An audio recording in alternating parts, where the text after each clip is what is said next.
Thank you so much for inviting me to give a comment about this very, very exciting initiative. And I'm really, really delighted to see it happening. And on behalf of the University of Glasgow, I would like to express our willingness to chip in any way whenever we can in the future. So I'm going to speak about cultural heritage crisis and digitization for a few minutes. And the context with which I would like to start is the Kerala floods of 2018 and then again in 2019 that made it pretty clear that cultural heritage in Kerala is in great risk. And when the Kerala floods hit, there were several items in the news, such as in the News in a Minute, that gave us a clue about the extent of the concerns of Keralites to their own cultural heritage and endangered archives. So you saw people trying to salvage manuscripts and clean them and clear them after they have been affected by the floods, but not only manuscripts, but also public and communal libraries. People want to preserve their heritage. And when we think about digitization, it is very much related to such concerns. Digitization of cultural heritage has a lot to do also with the resilience of the cultural heritage sector as a whole, and not only manuscripts and books and lithographs, but also other artifacts.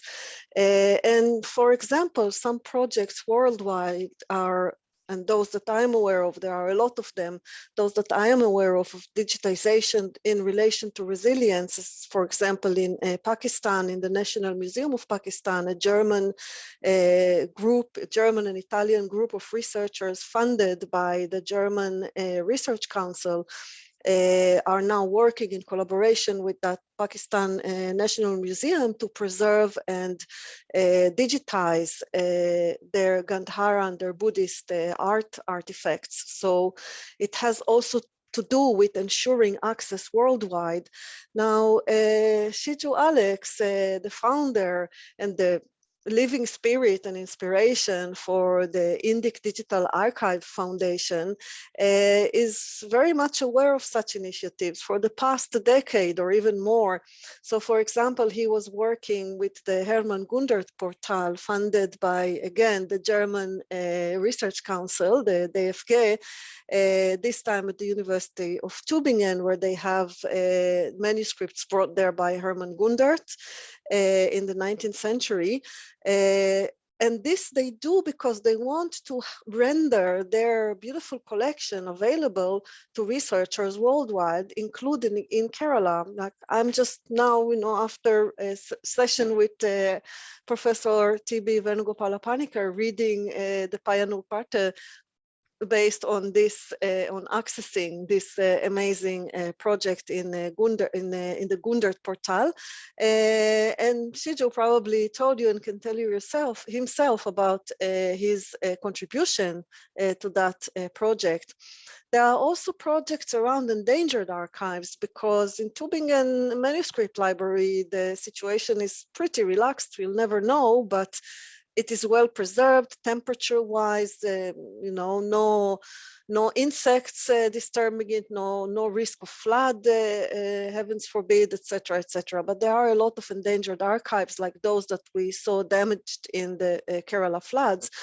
But archives can be damaged also, can be endangered also due to other reasons of preservation and resource depletion. They don't have enough resources to support, etc., etc. So there is this interesting project going on in the British Library to support the digitization of endangered archives. And that too is a project that Shiju Alex was involved in, the project that I was initiating, and without Shiju's help, I don't think we would have been able to reach as far. And working with Shiju on that project, I came to realize the challenges in digitization, and there are not few. We tend to think and to imagine that digitization means making life easier for us, right? That everything is more accessible, or you just, take an image of something, upload it to the internet, and everything is good. No. You need hardware skills. You need to know which hardware to use, how to operate it in the best way. It's lighting, it's placing the material that you wish to digitize, etc., etc. It takes a lot of planning, a lot of thought to invest, and you need the skills. Software management, once you capture an image, you need to know what to do with that, right? You need to know how to crop it, or how to guarantee the quality, etc., etc. So, and of course, in the process of capturing the image, also you have to consider how to arrange the camera and the copy stand and everything that has to do with the hardware in order to get the best quality image. You don't want to spend all this time and effort and funding for something that is not very good quality, or it's not readable, etc., etc. So that needs a lot of planning, skills, experience of using both hardware and software. And then you also have to catalog it. You can't just capture images and throw it out there, right? People need to know, where did you take it from? Who does it belong to? Where is it stored? What is the manuscript? What is its history? Who was the scribe, etc., etc.? Where was it printed, right? So you need also to spend amount of time on the metadata of each file. Then archiving. Archiving is also not such a simple issue, right? Where do you put the digital images? They occupy space. We imagine that the digital image is, it doesn't occupy any space. We don't need big libraries, etc.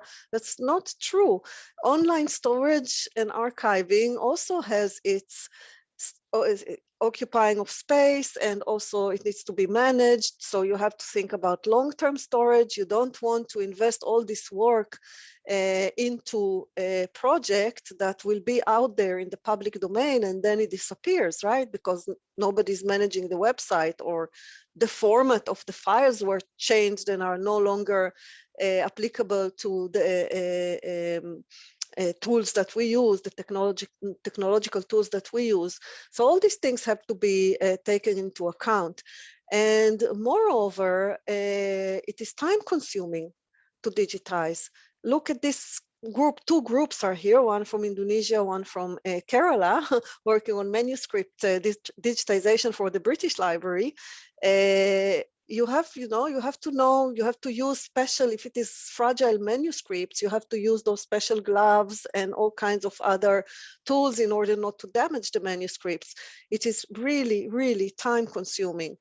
And you need to employ all your wits and problem solving skills whenever you encounter problem as you proceed with the project. Like, for example, the group from Indonesia, they have a book which is too big, right? For the table, the copy stand, the camera, the distance, etc., etc. Lots of issues are involved in ensuring that you capture the images in the right way, okay? And of course, taking all the details, etc., etc. So Indic Digital Archive Foundation, because I know Shiju's work, and because I had the privilege to work with him here and there, I can tell you that this is based on a world-class standards, sometimes even better than what the Endangered Archive program in the British Library is employing, for different reasons, for practical reasons. And not only that, Shiju has the capacity of training others, and that's his great contribution from our side, who are working with the Endangered Archives program. He trained two very good image capturing workers, digitization workers, and now they are doing an excellent job and can probably train others. So training others is an important aspect of digitization in the long run and more than just a one-man project and the motivation. It's about sharing resources, being open and telling others which tools you are using, how, giving advice, etc., etc. Guidance and advice, of course, using computers. Nothing is as clear and simple as it may seem. Professional standards, world-class standards are something that Indic Digital Archive Foundation has and aspires to promote and to continue. And part of the professional standards is thinking about open access policies. And in this sense, I can tell you that Shiju Alex's vision is even going beyond what the big international projects are doing, because he insists that every image that he captures is not protected by copyrights, and it is available to the public in the public domain for any possible use. It's what we call the Creative Commons license and not non-commercial use license, etc. This belongs to the cultural heritage of Kerala. It should be available to anyone, and anyone can do whatever they want with it. So this is also another aspect. And finally, there is, this issue with the grassroots initiatives. Indic Digital Archive Foundation is based on a grassroots initiatives. It comes from the bottom.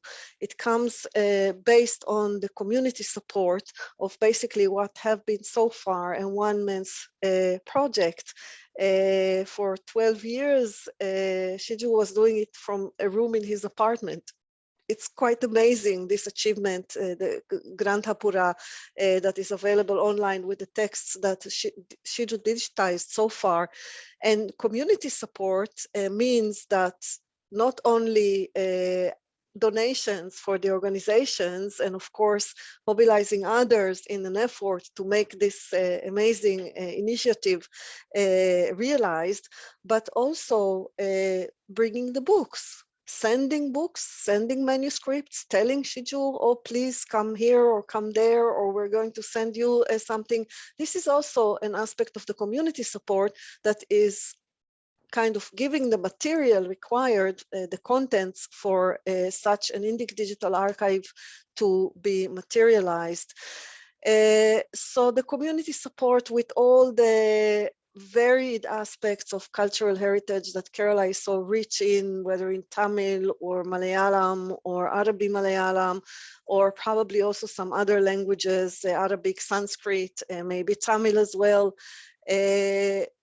All this, all the motivation and the appreciation of what this cultural heritage means, this guarantees a greater resilience, not only for this project to continue further deeper into the 21st century, but also greater resilience in terms of the whole cultural heritage sector in Kerala itself.